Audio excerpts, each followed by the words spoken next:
I want to thank you all for being with us today.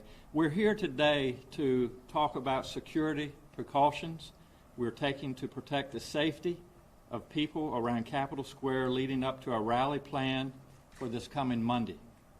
I believe wholeheartedly in the constitutional right of citizens to come to their state representatives and make their views known. I also believe in the right to debate and the right to assemble. And I believe in the right to bear arms. But what we have seen and heard in recent weeks has the potential to go far beyond these constitutionally protected rights. We're seeing threats of violence. We're seeing threats of armed confrontation and assault on our Capitol. For years, Virginia citizens who want to speak up in defense of gun rights have peacefully assembled here at our Capitol. In fact, many of them did so this past Monday. But we have received credible intelligence from our law enforcement agencies that there are groups with malicious plans for the rally that is planned for Monday. This includes out-of-state militia groups and hate groups planning to travel from across the country to disrupt our democratic process with acts of violence. They are not coming to peacefully protest. They are coming to intimidate and to cause harm. State intelligence analysts have identified threats and violent rhetoric similar to what has been seen before other major events, such as Charlottesville. Let me be clear. These are considered credible, serious threats by our law enforcement agencies. This intelligence comes from mainstream channels, both offline and online, such as alternative dark web channels used by violent groups and white nationalists from outside Virginia. These conversations are fueled by misinformation and conspiracy theories. Please know that we have been preparing extensively to protect public safety at Monday's rally. But no one wants another incident like the one we saw in Charlottesville in 2017. We will not allow that mayhem and violence to happen here. So we are taking the following actions to keep people safe in Capitol Square and in the city of Richmond. First, we have established a unified command between the state police, the Capitol Police, the Richmond Police Department, and our first responder teams. And I want to personally take this opportunity to thank all of them for keeping us safe. These agencies are working closely together to ensure seamless preparation and planning for this event. They have been briefing me and my team regularly, and I have full confidence in our public safety team. Second, we are asking non-essential personnel not to come to work on Monday. Monday is a holiday for state employees and many others, and that is good news.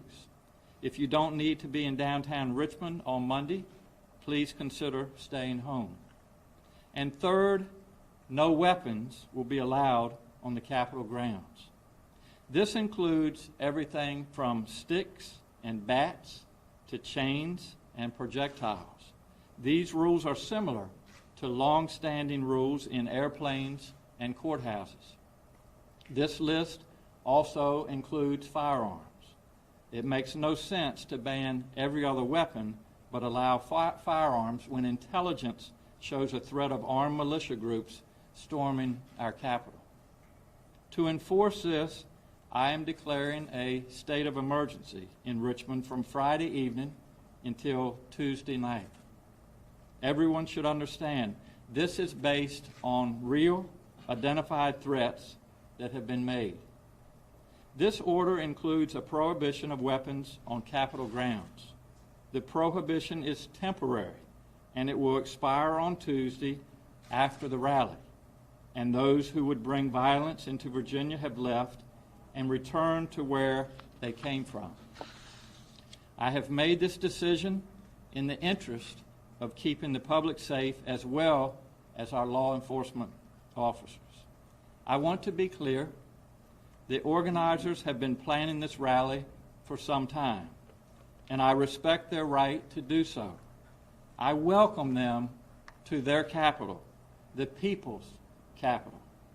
I believe them when they say that they intend this to be a peaceful event where Virginia citizens express their beliefs to their elected representatives. That's what democracy is. Unfortunately, they have unleashed something much larger, something that they may not be able to control. And so I call on them to disavow anyone who wishes to use Monday's rally to advance a violent agenda. And I call on them to discourage people from other states from coming to Virginia with violent intent. Hate, intimidation, and violence have no place here. I want to be clear. Virginia is always open for citizens of our state to meet with their elected leaders peacefully. That remains the case this coming Monday. Hundreds of Virginians do this every day. Most recently, earlier this week, the NRA hosted its annual lobby day. Hundreds of Virginians participated, and the day passed without incident. That is what peaceful events look like. I thank the NRA for hosting a peaceful event. Now, I call on the Virginia Citizens Defense League and its members to follow the NRA's example and make your event a peaceful display too, as you have done in the past. Please do not dishonor Virginia or your cause. As we have planned our response to these events, I want to thank Richmond Mayor LeVar Stoney for his cooperation in working with us. While the Capitol is the seat of Virginia's government, it is also in the middle of a busy city. I know that Mayor Stoney also wants to keep our citizens safe from potential harm. So, in the following order, I will ask Mayor Stoney to speak, and then Colonel Settle from the Virginia State Police, Colonel Pike from the Capitol Police, and Chief Smith from the Richmond City Police. They will review the plans for you. As the news media, you have the critical ability to help inform the public about these safety measures, and I thank you. Mayor Stoney. Thank you, Governor, and good afternoon, everyone. As the home of the state capitol, the city of Richmond is well-versed in Lobby Day and probably hosts more events and demonstrations than any locality in the Commonwealth of Virginia. We pride ourselves on being a welcoming city, and committed to protecting the rights of all who live, work, and visit our great city. And we are a city that views public safety, the protection of lives and property, as our number one priority. That is why we stand prepared, unified, and ready to support and assist the Capitol Police, the State Police, for Monday's annual event. City law enforcement officials have been coordinating and collaborating for weeks with our state partners in planning and preparation to ensure a peaceful gathering in and around the Capitol. Our approach Monday will be the same as with any demonstration. We will ensure the right to assembly and speech and prioritize the protection of life and property. Petitioning your government, exercising your rights, is fundamentally American thing to do. It is what makes our country great, and it is why I'm proud to be an American. In fact, I hope it is not lost on anyone that the person we celebrate on Monday in the holiday, the Reverend Dr. Martin Luther King, Jr., gave his life in the nonviolent pursuit of equal rights for all Americans. So let me be clear. Regardless of the day or the event, we expect everyone who lives, works, and visits our great city to conduct themselves peacefully, nonviolently, and responsibly. This means that violations of the law will not be tolerated. I repeat, violations of the law will not be tolerated. In conclusion, the City of Richmond is prepared, and we look forward to a successful celebration of Martin Luther King Jr. Day here in your capital city.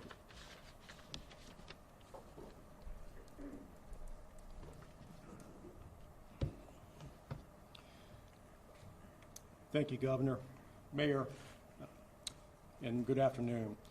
I'm Colonel Gary Settle, Superintendent of the Virginia State Police, and I stand before you here today as a member of a collective decision-making body of public safety and law enforcement leaders engaged in planning and preparation for this year's Lobby Day on January the 20th. Our responsibility as a unified command is to assess and deploy the operational tactics and resources to maintain the security of Virginia's capital, Richmond city streets, the protection of lives and property, crowd management, maintaining civil order, and emergency response if necessary. Our public safety mission is to maintain the peace and uphold the law so that Virginians can have their say and rally at their capital on Monday in a safe and secure environment. Lobby Day is just that, a day for Virginians to respectfully engage their legislators on a multitude of issues. Our agencies have been working side by side to plan, prepare, and deploy resources necessary to balance the safety and the expectations of public, to balance city residents' expectations, those who work in the city and around the city, state employees, visitors, elected officials, and our governmental leaders. There is credible intelligence to substantiate that a substantial crowd size will be here in Richmond, and their public and officer safety concerns as well. The culmination of that intel and the potential threats associated with this particular event do cause us concern as a unified command and has heightened our awareness and has caused us to prepare in the manner that you'll hear in just a few minutes from Chief Pike and Chief Smith. Thus, the Virginia State Police will have a significant presence in and around the Capitol Square on Monday in support of the Virginia Division of Capitol Police and the City of Richmond Police. Violence will not be tolerated, and if that is your group or your intention on Monday, then you're not welcome. Protocols, prohibitions, and additional information and updates associated with Lobby Day will be made available to the public via our Unified Command Joint Information social media sites on Facebook and Twitter at VA Capitol 2020. We encourage anyone who is planning to come to Capitol Square on the 20th to come prepared for the weather. Come prepared to have to walk and stand, possibly for extended periods of time. Come prepared for a large crowd. We're talking several thousands of people. Come prepared as the availability of food and restroom facilities are limited in the immediate area of the Capitol Square. Come prepared for a large police presence in the best interests of public safety. Come prepared to uphold the dignity of Virginia's public legislative proceedings in a peaceful, civilized, nonviolent, and safe environment. Thank you, and I would like to introduce the Capitol Police Chief, Colonel Steve Pike.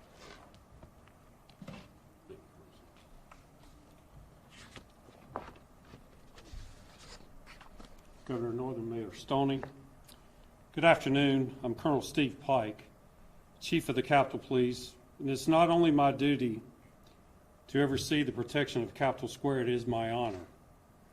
I don't take lightly the the privilege of being able to come to work each day at the property that is a national historic landmark. I am humbled each time I walk in the doors of the Capitol building itself, designed by Thomas Jefferson and housing the oldest elected legislative body in North America.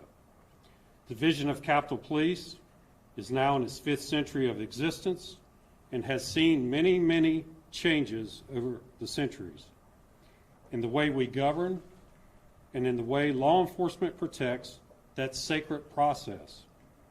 Those changes have accelerated in recent years, and we have worked hard with our law enforcement partners to provide progressive answers to meet those challenges. I want to thank Colonel Settle of the Virginia State Police and Chief Smith of the Richmond Police Department, who have been invaluable partners to the Capitol Police in the past, and they continue to do so today.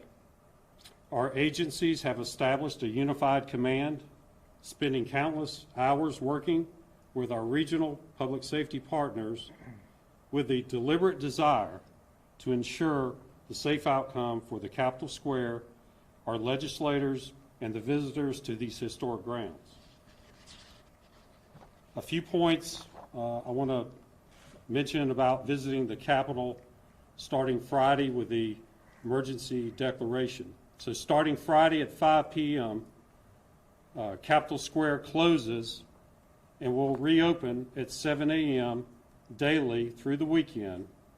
The 2 weekend access points will be the northeast pedestrian gate near the Patrick Henry building and the other pedestrian gate located closest to the pedestrian plaza entrance at 10th and Bank Streets. The gate at 9th and Great Streets will be the only one available for pedestrian traffic Monday for the permitted event. Those attending will be required to proceed through a security access point on Monday at 9th and Gray Street, which we call North Drive, into Capitol Square. Please be careful when you get into the Capitol Square, as you may see temporary fencing and other security measures that will be in place. If on Monday you plan to visit your legislators for lobbying purposes, we ask that you be patient and expect lines at our access points at the Pocahontas building. I'd like to also reiterate, don't forget about the Facebook and Twitter accounts under the name of Virginia Capitol 2020 as the official distribution points for the media information. And finally, those coming to the Capitol can sign up for a free text and email alerts through weather, traffic, and critical incidents through the Virginia State Capitol Alert Network, or VSCAN. You can find the VSCAN link at the top of the Capitol Police website page, homepage, at dcp.virginia.gov. And I will turn the podium over to Chief Smith. Mr. Governor, Mr. Mayor, Secretary. Good afternoon. I'm William Smith. I'm the Chief of Police for the City of Richmond. And I think you've heard very clearly that we stand as a unified front with our public safety partners. This is not something that we roll out on Monday. It's something that we do year in and year out. We have a wonderful relationship with our local partners, our state partners, and our federal partners, and we work very well together in planning for major events. We are dedicated to ensuring public safety during this year's Lobby Day. We have a few road closures that are going to impact our downtown area. Those include 9th Street, which will be closed from Cary Street all the way up to Broad Street, Main Street from 14th Street to 8th Street. These areas are designed to make sure that we have adequate area to ensure that people can assemble and exercise their rights safely without having to deal with traffic. For our downtown residents and businesses, you should be aware of these events, and you should know that there will be a broad footprint of police presence throughout the downtown area. I'd like to emphasize a few points from the mayor. Our number one priority is public safety, and that means everyone who lives, works, and visits Richmond. We expect persons visiting to be respectful of others, their viewpoints, and to express their views peacefully. We stand ready and will take immediate action should persons choose otherwise. We'll now take a few questions. Media, start with Mel. How many people that Charles will be recruited in Richmond, and are there any lessons learned that you're looking to deny that? Well, we're not here to relitigate what happened in Charlottesville, but I will remind folks that we lost 3 Virginians during that weekend, and we will do everything that we can, Mel, and that's why I have the resources standing behind me to make sure that Capitol Square is safe and that Virginians are safe and that we don't have a repeat of what we saw in Charlottesville in 2017. What are we doing in terms of checking people when they come into the Capitol? Are they subject to pat-downs or bag searches to enforce the weapons? Colonel Pike, if you maybe would address that. On Monday, the screening access point is North Drive. It's typical. It's the same setup that we use for the inaugurations. So we'll be asking those that will be here to participate in that event. They'll be going through a screening checkpoint there at North Drive, just like we have again for the inaugurations. Sorry, just to clarify, at those screening points, actual metal detectors or? Yes, we will. Outside? Yes, we will have magnetometers set up, and we will be enforcing the prohibition, the list of items there as well. Right. And to be clear, all weapons banned on Capitol grounds. Currently, the policy is in the Capitol building and Pocahontas, it's all guns. Will all weapons also count towards those buildings? That would just be the grounds. And if somebody tries to go through screening and is found with the weapon, what will happen to that person and the weapon, and what, by some chance they get on the ground past screening, carrying the weapon, what might happen to that individual?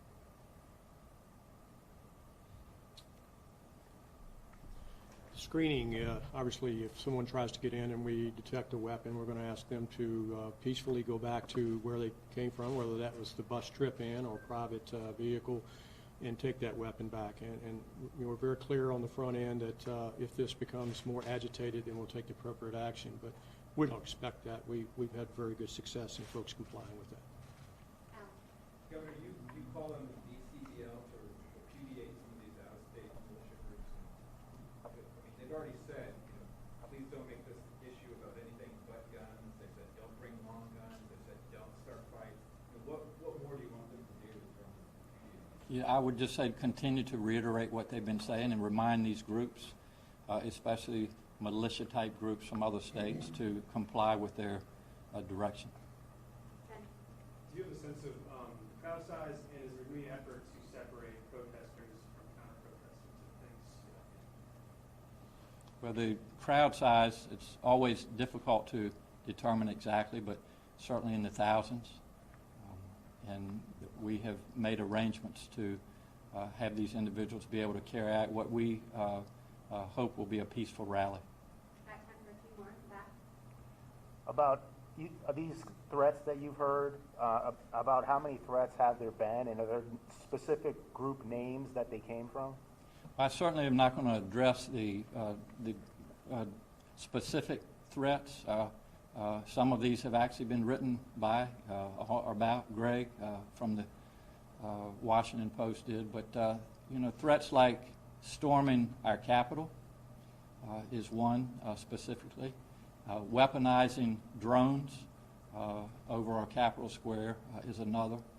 There have been individuals on Capitol Square that have had surveillance operations looking at our entry and exit points. I would just reiterate that these are legitimate. They are real threats, and we are taking them seriously. And the reason that I'm doing what I'm doing is to keep Capitol Square safe and keep our Virginians safe. Next Is there time for going to be one a more. drone ban then for that case for the area? That will be determined. Is there a concern with one entrance pushing the crowds and potentially violence out into the city streets? Obviously, there are a lot of concerns, And again, I'm working with very professional people. I'm going by their recommendations on how to best handle the crowds and at the end of the day, how to keep Capitol Square, how to keep our surrounding streets, and how to keep Virginians safe. Well, our last question, is there any question that you have the authority to do this? I think there was something passed in 2012 related to emergency declarations of the Second Amendment. What's your take on that? I have the authority as your governor to do this, and the intent of doing this is to keep Capitol Square and Virginians safe. Thank you. Any thoughts on the ERA?